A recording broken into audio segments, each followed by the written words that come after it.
¿A qué suena el silencio?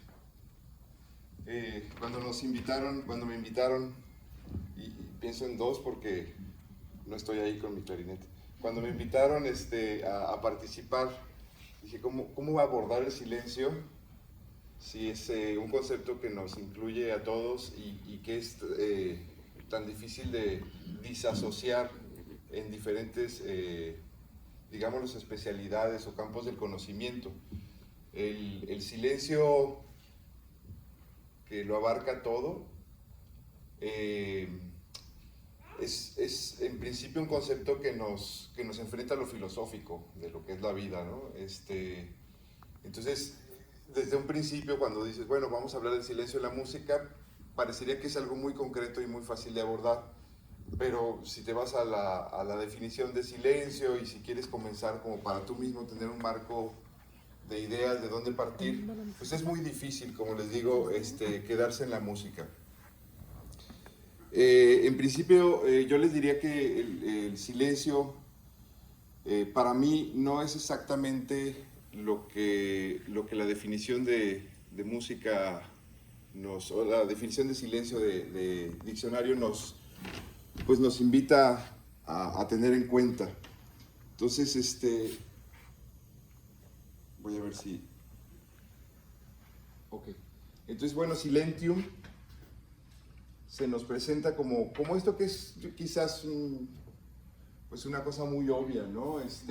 La falta de ruido, de sonidos, la abstención de hablar o pausa musical, ¿no? Y que puede ser analizado desde distintas perspectivas, lingüística, cultural, musical y audiovisual, entre otras. Esa es, digamos, parte de lo que me parece más interesante del concepto de silencio, que no podemos decir los músicos que somos los que podemos tener un contacto directo con él o los que podemos racionalizar y explicar desde nuestra perspectiva. En verdad es un concepto que creo que nos atañe a todos.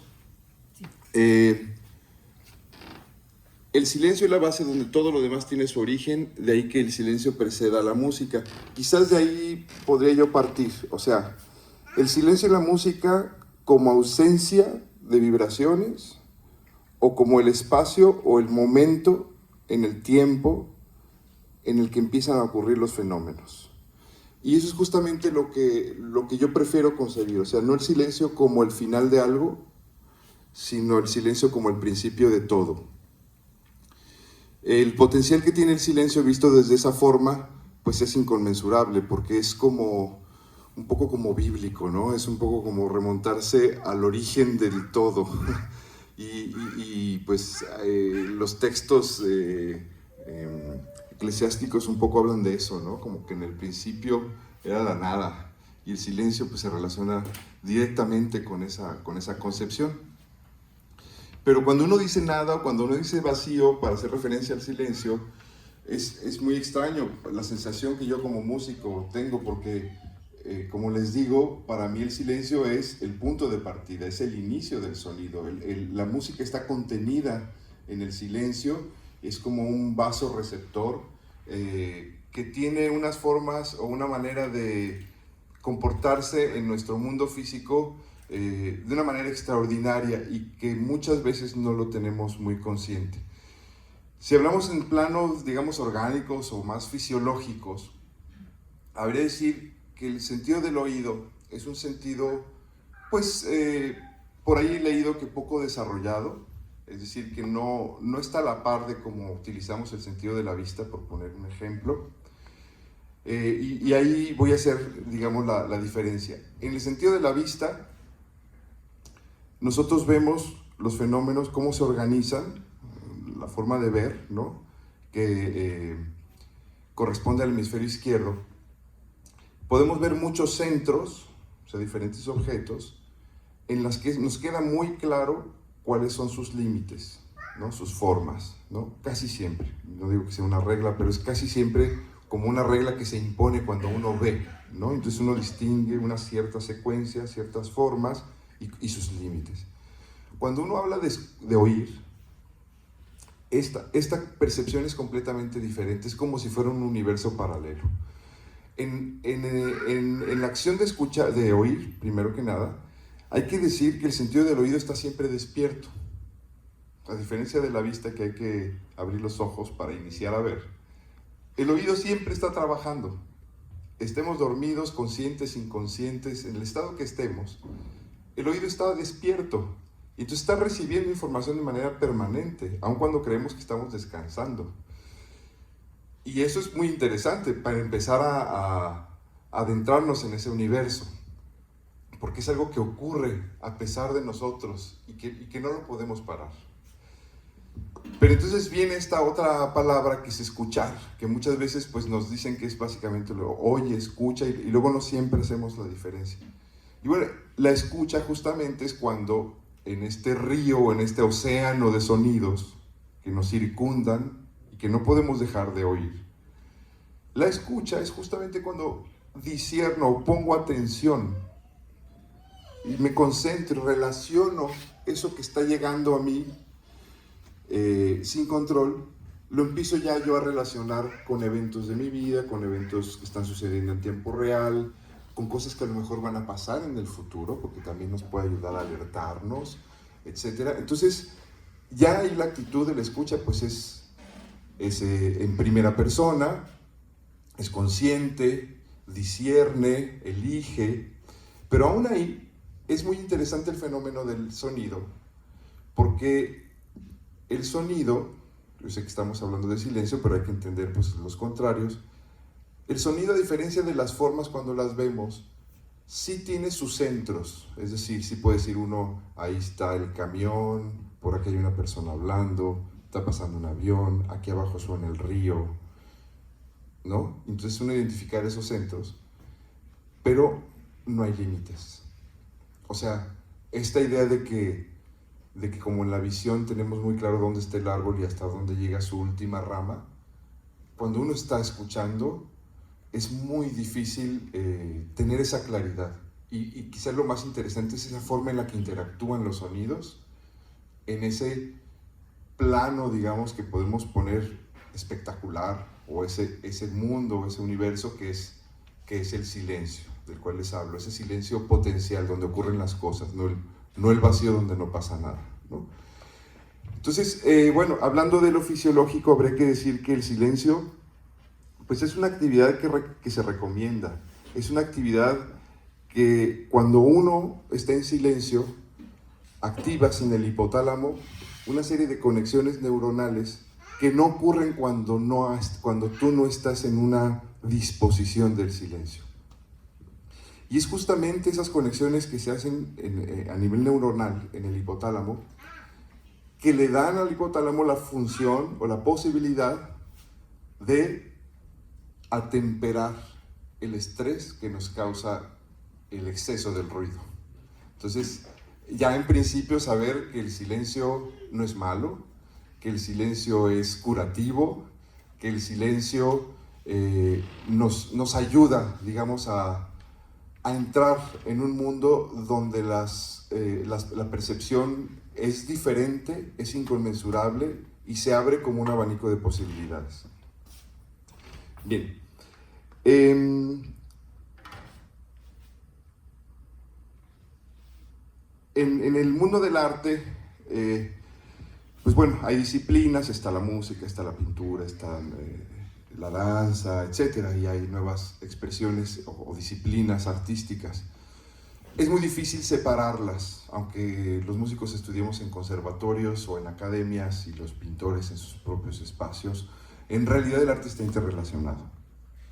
Y bueno, es justamente Robert Rauschenberg, que no fue el primero, por decirlo de una manera, pero sí fue alguien que detonó en un músico el concepto de lo que podía ser el silencio.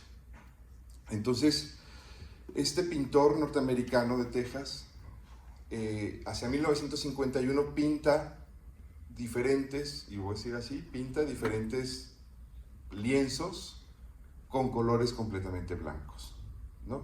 Y eso irrumpe, digamos, en el mundo de la academia, pues como una provocación o como algo que no se entendía, ¿no? No voy a centrarme en él, lo único que voy a decir es que Rauschenberg detona en John Cage, otro artista norteamericano, compositor, este concepto de lo que puede ser el silencio. Este cuadro que ustedes ven es una obra posterior, esta ya es de 1953, y este fue tan polémico como los cuadros blancos anteriores. Y me pareció interesante traerlo porque este cuadro en realidad era un dibujo de un gran artista ya muy connotado y muy posicionado en esos años, que era Willem de Kooning, que ya era pues, un artista famoso. Y entonces Rauschenberg le pide un dibujo. Y lo que hace, su proceso de creación, porque aparte de un dibujo que contenía ya diferentes técnicas, no nada más lápiz, tenía ya varias técnicas impregnadas en este lienzo. La tarea a la que se dio este artista fue a borrarlo todo. Y entonces su obra fue justamente este resultado. Es el autorretrato de Kooning borrado por Rauschenberg. Entonces eso detona en John Cage lo anterior, sus pinturas blancas, ¿no? Y esto lo confirma, que el silencio no necesariamente es la ausencia de algo. Es más, se pregunta a John Cage qué es el silencio y si el silencio no es más que una abstracción, si en realidad podemos estar en presencia del silencio o podemos relacionarnos con él en el mundo físico en el que vivimos. Y entonces se va John Cage a una cámara anecoica, que es algo muy parecido a esta sala, más chiquito, como un laboratorio, donde hay muchas protuberancias con materiales que de alguna manera reciben el sonido y no lo reflejan. Está lleno, así como si fueran muchas estalactitas.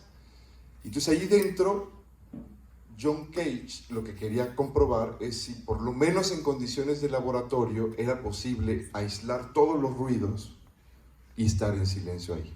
Y entonces poder demostrar la existencia del silencio. Ese otro silencio, el silencio de la ausencia, el silencio de la nada, del vacío. Y entonces, cuando sale de la cámara anecoica, le dice al técnico, ¿sabes qué? Estoy escuchando dos frecuencias, una aguda y una grave. O sea, a pesar de que estoy allí en tu laboratorio. Sí, justamente. La grave es tu sangre, ¿no? Y la aguda ahorita ya no me acuerdo si era la respiración o alguna otra cosa. Esas son sus funciones vitales, no pueden dejar de estar ahí.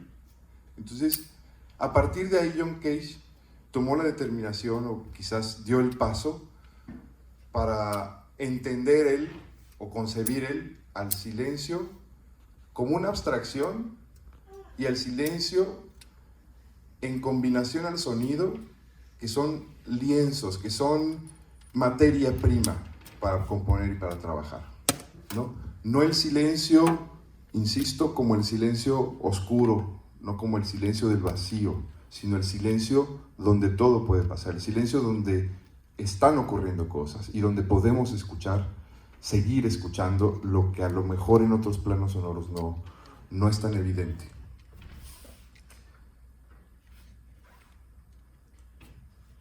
Entonces, bueno, John Cage aquí lo ponemos, realiza una escucha del silencio que le permite expandirse a un campo creativo que desconocía, de forma que lo aplica en un sentido amplio, donde la apreciación en la escucha del silencio le abre las puertas a unas dimensiones musicales y reflexivas que conciernen al silencio como parte de un todo.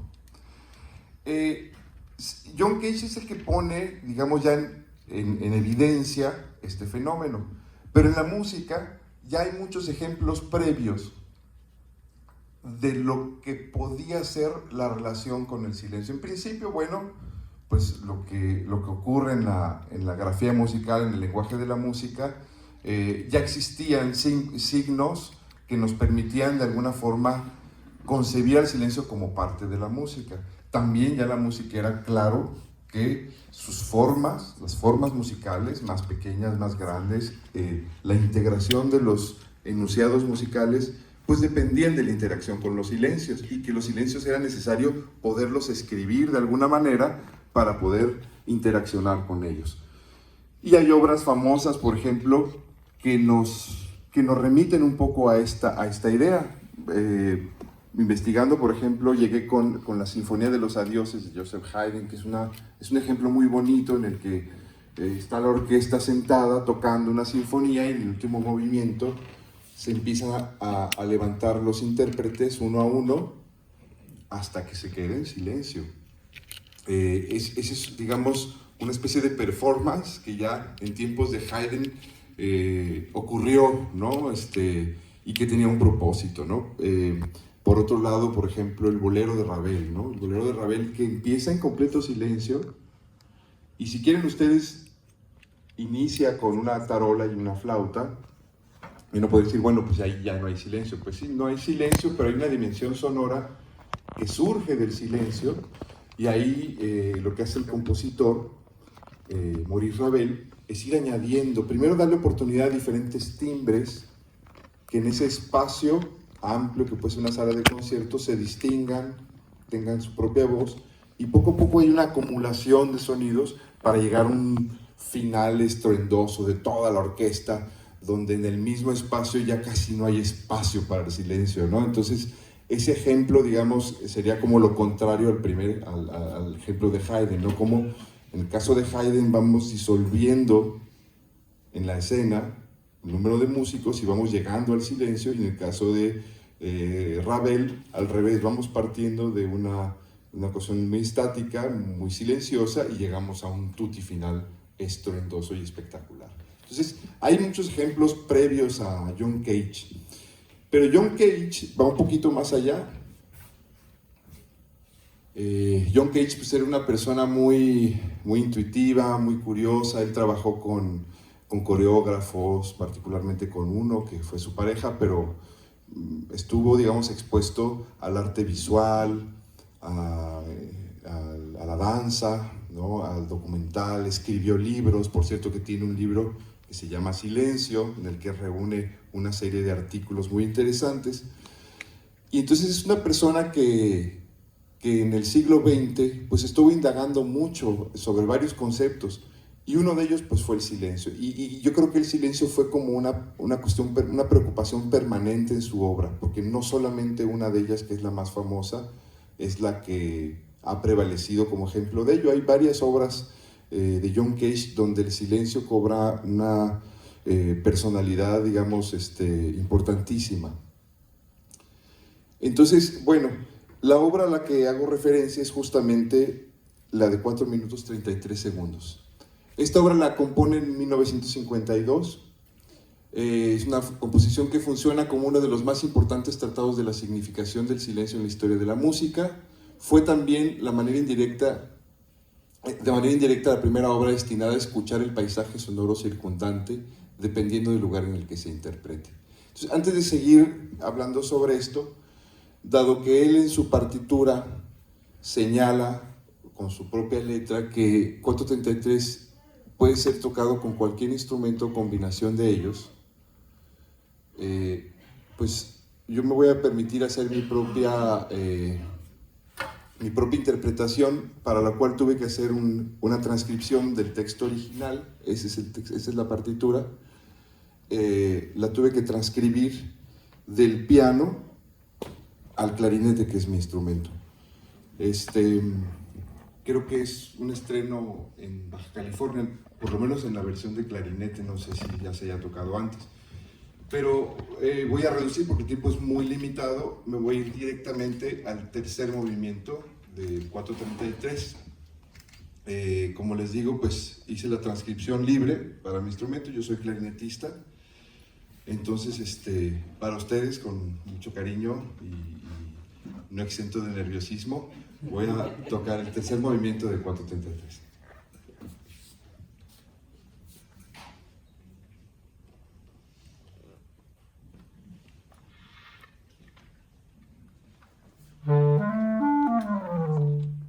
¿Se alcanza a escuchar hasta atrás? ¿Sí?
Muchas gracias. Son pocas las veces que puede uno tocar el silencio. Y justamente lo que Cage quiere dimensionar con esta obra, solo toqué el tercer movimiento. Hay que decir que los tres movimientos, cuando se tocan así con el piano, como lo hizo este pianista, amigo de él, que le estrenó, es que, bueno, él sale y cierra la tapa del piano cuando va a iniciar una vez que pone su cronómetro. Cada movimiento tiene un diferente conteo de minuto y segundos, que cuando los juntas te dan 4 minutos 33 segundos. Pero cuando pasas de movimiento a movimiento, lo que hace el pianista es abre la tapa del piano, se arregla, se acomoda en la silla, se pone sus lentes, vuelve a iniciar el cronómetro y viene el segundo movimiento, ¿no? Y así los 3 movimientos. Entonces, ¿a qué nos lleva esto? Pues nos lleva a que entonces el espectador, es intérprete y es compositor de esta obra. El ambiente que lo circunde, los sonidos que alcanza a escuchar o ruidos, son los que participaron de esa vez que se tocó 433, ¿no? Entonces, es muy interesante por eso, porque entonces nos recuerda lo importante que es el escuchar, ¿no? Y lo que sucede en la música, o sea, que la música no son sonidos prefabricados ahí listos para que alguien los toque, y eso es lo único que vale como música, ¿no? Se introduce este concepto a través de esta obra, es una discusión, se ha visitado muchas veces, está viva la discusión, pero digamos que es el mejor ejemplo que se me ocurrió que podía traer el día de hoy. Bueno, ya cuando nos vamos a lo concreto en la música sobre qué es el silencio, pues bueno, yo diría, si me permiten esta imagen, vamos a pensar que la música en su forma musical es una especie de cuenco que está, digamos, contenida dentro de ese cuenco. En ese cuenco hay quizás un vacío, no hay nada dentro de ese cuenco de metal, y ese cuenco, ese vacío que está ahí, pues digamos que es el silencio, ¿no? Lo contiene también la forma musical, que es el cuenco. Pero ese cuenco está flotando en un río y se está moviendo. O sea, no es algo que está ahí inerte, sino que tiene un movimiento. Y ese movimiento es el tiempo. O sea, la música en realidad, más que una combinación nada más de sonidos y silencios, como se puede decir de manera fácil, hay que entenderla también como eso que ocurre con los sonidos y esa interacción, pero en un marco de referencia, en una continuidad, que es el tiempo, ¿no? Entonces, para ello es que se hicieron pues, todos estos signos que corresponden a figuras que se escuchan y que tienen un tiempo determinado, a figuras de silencio que corresponden en su valor a un determinado número de tiempos, ¿no? O fracciones de tiempos, y que están ahí para que nosotros los músicos podamos construir la música, o hacer los enunciados musicales, o hacer claras las formas musicales. Esto en principio, pues diría, es interesante como clase de música cuando lo aplicas ya con gente que está intentando tener este contacto con el lenguaje de la música y pues tener control sobre él. Pero, como no es una clase de música, yo busqué otros, digamos, términos musicales que quizás menos concretamente que las figuras de silencio abordan de alguna manera esta idea. Entonces, por ejemplo, en las figuras, además de las que les mostré hace un momento y que cualquiera que haya estudiado un poco de música seguramente las conoce, hay otras que, por ejemplo, la breve, me encanta esa definición porque es justamente un silencio o una figura que es del doble de la figura más grande que utilizamos normalmente en la música, que es la redonda o el entero. La breve es como el doble de ello, entonces es chistoso el nombre, ¿no? Entonces la breve tiene su duración en sonido, pero tiene su correspondencia en cuanto a silencio. sea, está la redonda, la blanca, la negra, la corchea, la semicorchea, ¿no? Y ahí vienen otros nombres también muy bonitos que pocas veces utilizamos: la fusa, la semifusa, la garrapatea o cuartifusa y la semigarrapatea.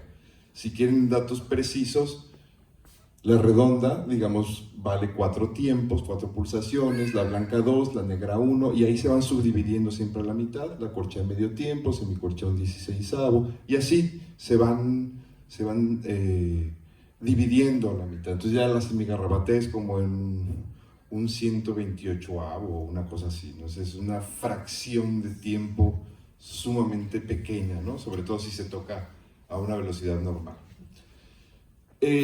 Tenemos también otros signos muy bonitos, como el calderón o fermata, conocido también como ojo de pájaro, que es como un arquito con un punto.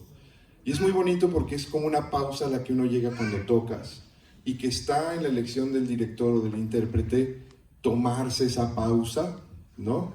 En donde sigue resonando de alguna manera lo que se acaba de tocar, y es uno el que decide cuánto debe durar en relación a lo que ha estado tocando. La doble barra, que es siempre un indicativo de inicio de música o de final de música o final de una sección de música que se puede repetir.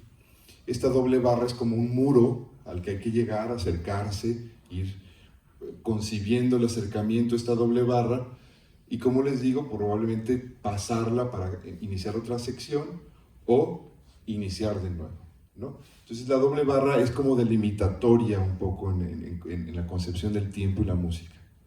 La cesura o respiración también son bonitas porque son mucho a interpretarse. La respiración pues te la ponen como una comita arriba de las notas, y ahí, sobre todo los que tocamos alientos, pues es muy importante porque te están marcando en el texto el que respires. ¿Y cuánto tienes que respirar? Pues dependerá qué es lo que estés tocando y cómo lo estés tocando, y tú también qué necesidad de respiración tengas ahí.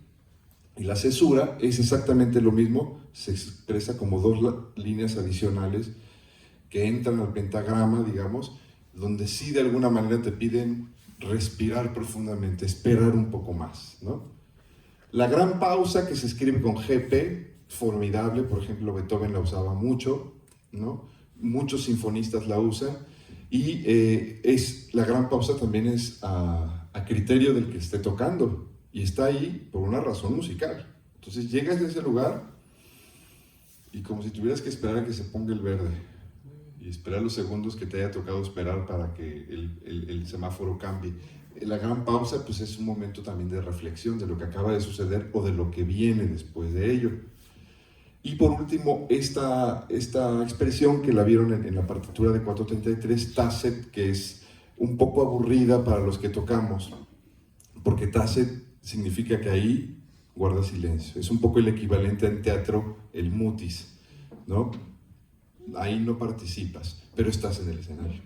Entonces, por ejemplo, hay sinfonías en las que yo como clarinetista toco el primer movimiento, y en el segundo movimiento lo que dice es tacet. Entonces yo me quedo sentado, calladito, en posición escénica, no debo de moverme ni hacer sonidos porque pues distraigo, ¿no? Mi función es la de quedarme callado. Entonces son expresiones muy técnicas, pero como les digo, un poco ambiguas en cuanto duran, ¿no? Y por otro lado, expresiones que tienen que ver también con la interpretación, el a capela que todo el mundo utiliza, ¿no? Te voy a microfonear, no, voy a tocar a capela, ¿no? Entonces, esta expresión pues es básicamente eclesiástica, se cantaba en la capilla, y la capilla tiene una resonancia que no necesita demasiada instrumentación o un acompañamiento de instrumentación, entonces el cantante puede cantar solo y se escucha perfectamente todo el recinto. Ad libitum. Ad libitum, que es pues como tú quieras, está en latín, y como tú quieras pues te da permisos, es como una green card, ¿no? O sea, pásale usted a este momento ad libitum y haga pausas o no, o vayas encima de todos los sonidos, entonces ahí tú también tienes que tomar decisiones del sonido y del silencio, ¿no? Anacruza, ese es también muy, muy bonito, porque la anacruza es un instante de música justo antes de que inicie. Es como algo que es un empujón, es un inicio fuera del pulso, del compás en el que está escrito la música. Entonces, para poder hacer bien una anacruza o dirigirla, hay que pensar que la música viene desde atrás, que ya está sonando, ya tienes una concepción interna del pulso, del movimiento, de que va a sonar, y entonces entra la anacruza para iniciar el discurso sonoro, pero el discurso comienza antes para poder hacer la anacruza. Bisbigliando, murmurando, boca chiusa, cantar con la boca cerrada, sottovoce, tocar lo más quedito que se pueda. Coperto o coperti en el plural es cuando a los percusionistas le piden que pongan trapos literalmente en las membranas de sus timbales, su gran casa, sus tambores, ponen trapos para que resuene menos y sea un sonido muy apagado. Sordina o sordine, los instrumentos de metal que son muy sonoros, que son casi como campanas en su resonancia, tienen sus diferentes tipos de sordina, que hace que sus vibraciones se limiten muchísimo y se ven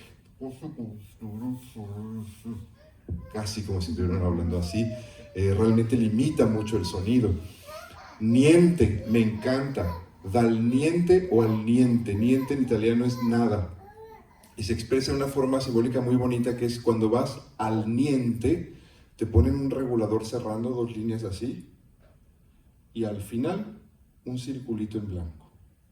Entonces tocar al niente es llevar el sonido justamente a un estado de reposo donde inicia el silencio. Y eso es difícil lograrlo, no todos los instrumentos lo pueden hacer. El clarinete sí, por eso yo recurro mucho a ello, ¿no? Se funde con el silencio y de repente ya no sabes si estás escuchando o no estás escuchando. O al revés, cuando es dal niente, o sea, cuando el sonido, y hay obras así que se dicen dal niente, y se pone al revés, el circulito, y de ahí abre el regulador. Y entonces hay que empezar a tocar de cero.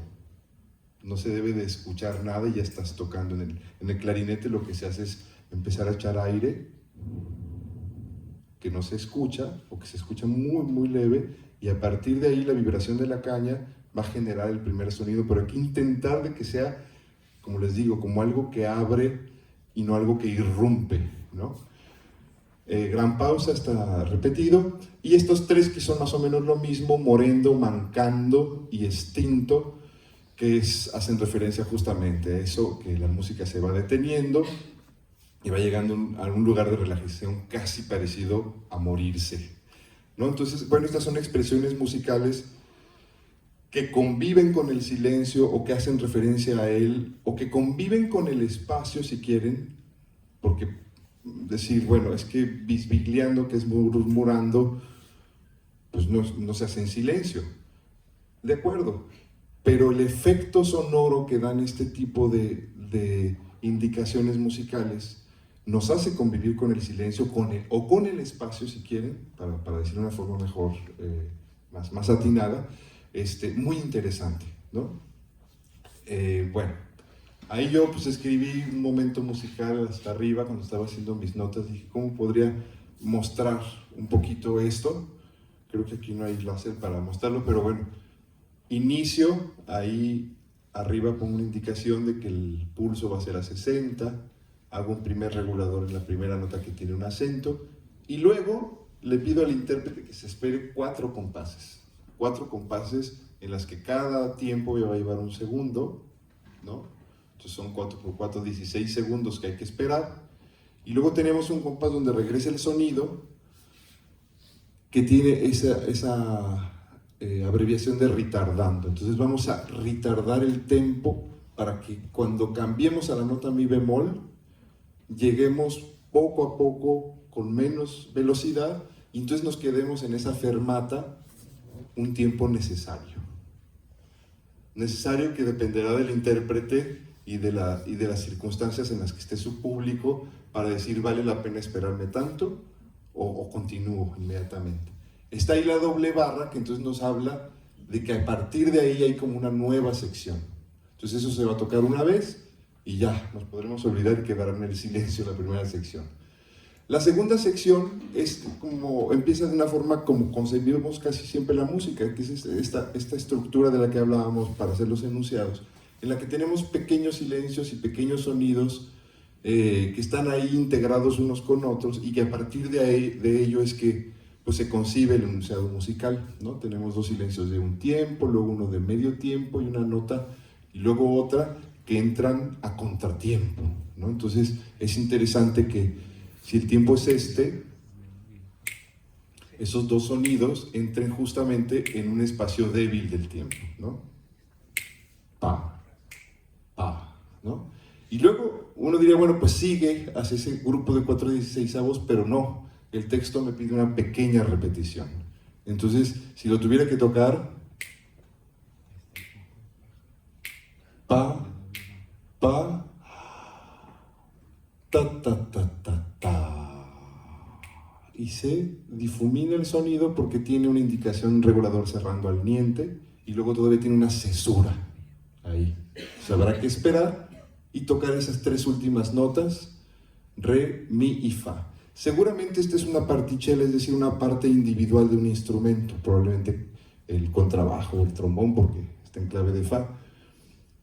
Pero pues ahí el instrumentista, que ya tuvo todas esas pausas, todo ese texto musical, toca hasta ese fa, que es la última nota, y ahí tiene la indicación Tasset hasta el fin.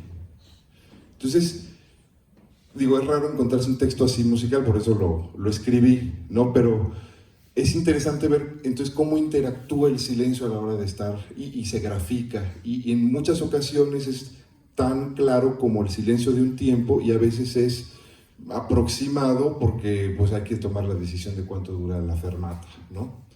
El silencio aquí debe entenderse entonces no como una privación, sino como una disposición a la resonancia, como una situación de silencio perfecto en donde podemos escuchar resonar nuestro propio cuerpo, nuestro aliento, nuestro corazón y toda su caverna estrepitosa. Bien, voy a dejar esto que está escrito acá arriba, por si lo quieren ir leyendo en lo que escuchan, ya para terminar.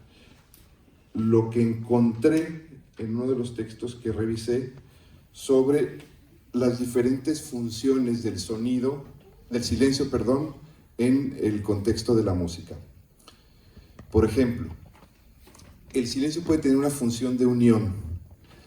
Ahí, si nos acordamos del caso anterior, imagínense estos pequeños silencios entre notas y notas. Ahí, más que separarlas, une el discurso de una manera rítmica. El silencio como función de impacto.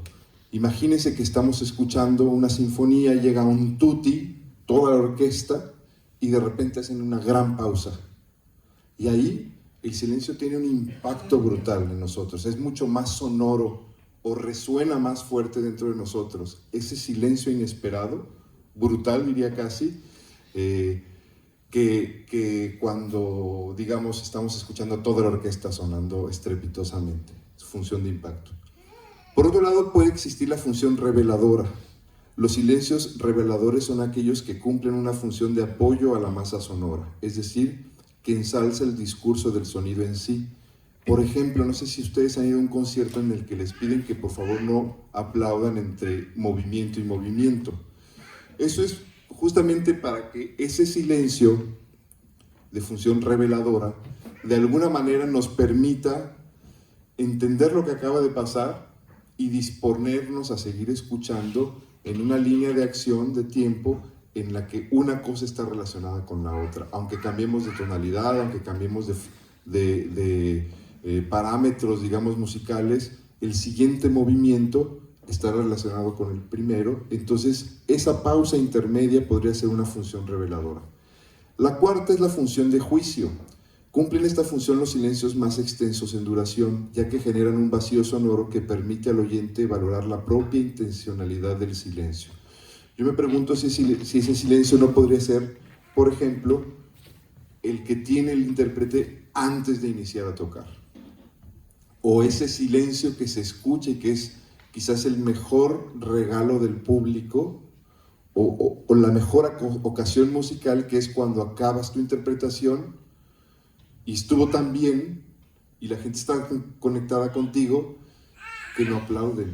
Es más, que se quedan en un profundo y perfecto silencio. Esos momentos mágicos, inconmensurables, son los que luego buscamos cuando interpretamos y probablemente estén relacionados con esta función. Y por último, la funcionalidad creativa, ya para ir aterrizando. Corresponde al uso de diferentes funciones simultáneas de los propios silencios, así como lo son los silencios de diferente duración e intencionalidades comunicativas. Por lo general, tienden a generar curiosidad en la música, al ser silencios llamativos que transmiten diferentes mensajes. La funcionalidad creativa es la propiedad funcional y no una función en sí misma, ya que mezcla las tipologías del silencio estudiadas. Entonces ahí, pues digamos, esta manera de ver el silencio con diferentes funciones, si uno como creador, como persona creativa, las empiezas a combinar, pues empiezas a interactuar con ese vacío, con esa resonancia, mejor decirlo, de una forma en la que es más interesante, digamos, para quien concibe el hecho musical, ¿no? Ya creo que estamos a punto de terminar. Aquí hay un ejemplo de Ligeti en el que, por ejemplo, tiene esos compases de silencio. Trabaja, esta es música ricercata, se la recomiendo muchísimo. Él combina y trabaja con los silencios de una forma muy especial en esta obra, que son 11 fragmentos musicales para piano, ¿no? Entonces, por ejemplo, ahí en la primera hoja, al final, el último compás está completamente en silencio. Y acá abajo empieza a interactuar con silencios cada vez más cortos, ¿no? Separando primero las notas en el primer compás y luego las va acercando hasta que lleva una después de la otra. Es muy interesante esta obra para concebir el silencio como materia prima, digamos. Y bueno, termino con esta cita. El tiempo es aquello que configura la vida y la muerte de cada sonido y de cada silencio. Inerva los dos a la vez. Forma parte de lo más íntimo del sonido como de lo más íntimo del silencio. De esta manera, no existe en sí, surge más bien cada vez. Y es una cita que responde justamente a la provocación o a la invitación que nos hace John Cage a través de su obra de 433. Pues no sé si ya me pasé del tiempo, pero es básicamente lo que traía investigado. Hay muchas referencias al silencio en las artes, por ejemplo, Pedro Páramo en la literatura es una invitación a escuchar este silencio del que habla John Cage, Esperando a Godot, o sea, obras de teatro hay bastantes, ¿no? La muerte de Bernarda Alba también, que ocurren situaciones en las que los actores están ahí en escena pero no están hablando. En el cine, pues acordémonos de Tarkovsky, ¿no? Estos planos así que se mueven muy lentamente, donde no ocurre nada. O esta película japonesa, estaba tratando de acordarme del director, pero no pude. Los 7 samuráis también, que luego se quedan en perfecto silencio. Y luego uno dice, ¿por qué no me gusta el cine de arte? A veces es justamente por los silencios que se permiten estos creadores y porque nosotros no nos damos cuenta que ahí hay que ver o escuchar de otra manera, ¿no? En la danza, pues la danza contemporánea incluye a la danza Buto, y la danza Buto muchas veces es la ausencia del movimiento, ¿no? Que sería el silencio para los bailarines. Pues los artistas plásticos han recurrido al negro, han recurrido al blanco, y cuando recurren a ambas cosas, no siempre la disertación va hacia el mismo camino, a veces van hacia caminos diferentes. Ya me acordé, por ejemplo, un ruso, Malevich, él pintó muchos años antes que Rauschenberg cuadros en blanco, pero él sí se hacía la referencia a la nada. Él iba hacia justamente el vacío, cuando Rauschenberg lo que quería era acercarse al efecto de resonancia. Entonces, el silencio está presente en el arte, y si está presente en el arte quiere decir que nos constituye, que nosotros somos partes del silencio, y que valdría la pena acercarnos a él sin miedo, por una cuestión de salud mental, pero también para poder convivir con el espacio, conociéndolo desde ese universo que les platicaba al principio, que no tiene límites. Entonces, veamos un poco menos y escuchemos un poco más. Muchísimas gracias.